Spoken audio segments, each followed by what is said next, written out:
যেটা ভেবেছিলাম সেটা একদমই নয়।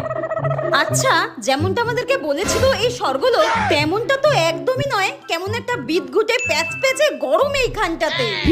ঠিকই বলেছো। আচ্ছা, তুমি কিভাবে মরেছিলে?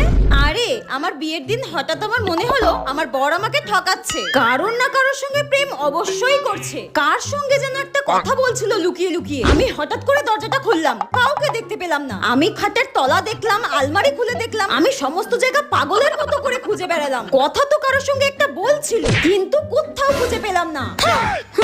আর কাউকে খুঁজে না পেয়ে আমার এত আফসোস হচ্ছিল, এত রিগ্রেট ফিল হচ্ছিল। ওই আফসোস করেই আমি হার্ট ফেল করে মারা যাই। ধুর।